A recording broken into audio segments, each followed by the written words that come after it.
to realize that not everybody is worth just throwing away in prison, locking up the key and throwing it out. When you're going out and you're trying to fundraise and you're trying to tell stories and you're trying to recruit people to the cause and recruit people to donate, it's one thing to put up all kinds of kids that are cute and beautiful and say all these things shouldn't be happening to them, and everyone says, you're right, we shouldn't. But when you're in a situation where you're dealing with the perpetrators and you're dealing with people that have done, some of them have done some pretty awful things, but to try to get people to the point where they realize that, you know, every life has value and it's worth redeeming, and trying to get people's hearts to open up to give people not just a voice of justice and we have to, you know, get revenge and those kind of attitudes, but it's a challenge on trying to get people to be willing to invest their time and their money into people who have done some pretty heinous things.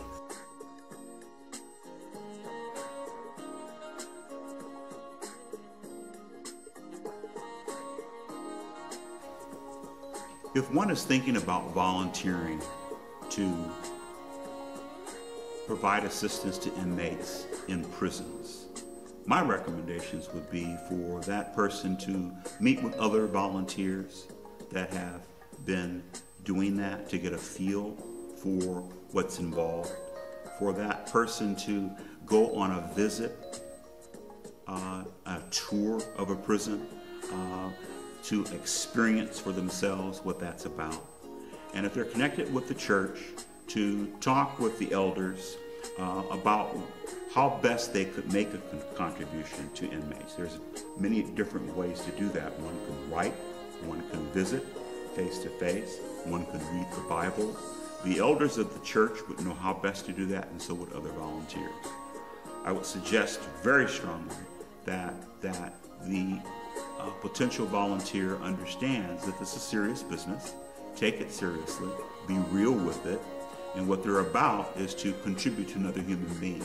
It's not everyone's cup of tea.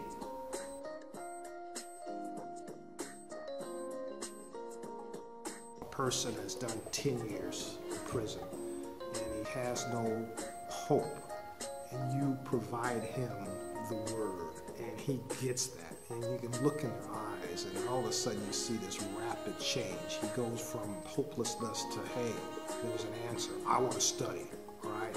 And then he starts bringing his buddies into it.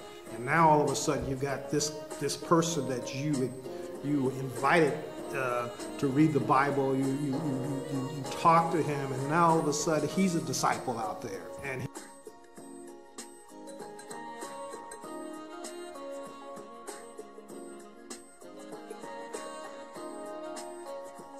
you need to make sure that you are sure.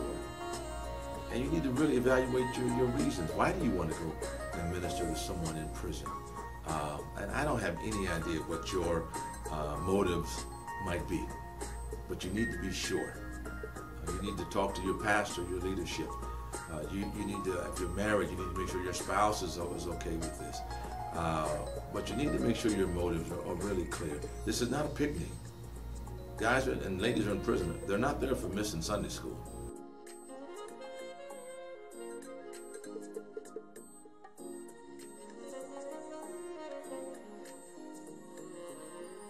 And my belief is that Christ died for us all. We can believe God for healing of any disease, but we can't really believe that Christ can do transform the mind and put a new heart in a person.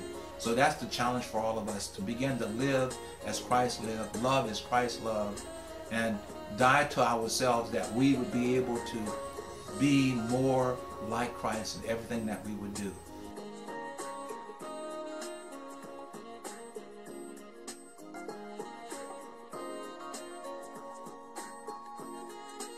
You know, you want to be like Jesus. Jesus went out and he didn't care who you were. You know, he preached the gospel, right? If I just want to go to church.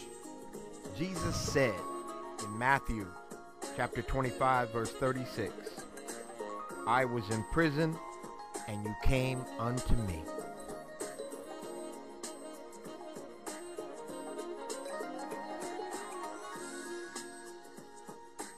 I was fascinated, really fascinated, that they would come to the prison. They weren't sent there by a judge, and they were not getting paid. They were coming because they had a deeper love, and something deeper was compelling them to come and to reach us, and that was Christ.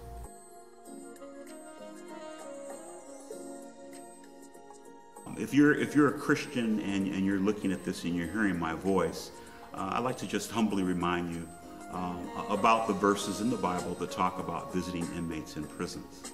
If there was ever a time when inmates really need to hear your voice, to see your face, to experience your love, it's now.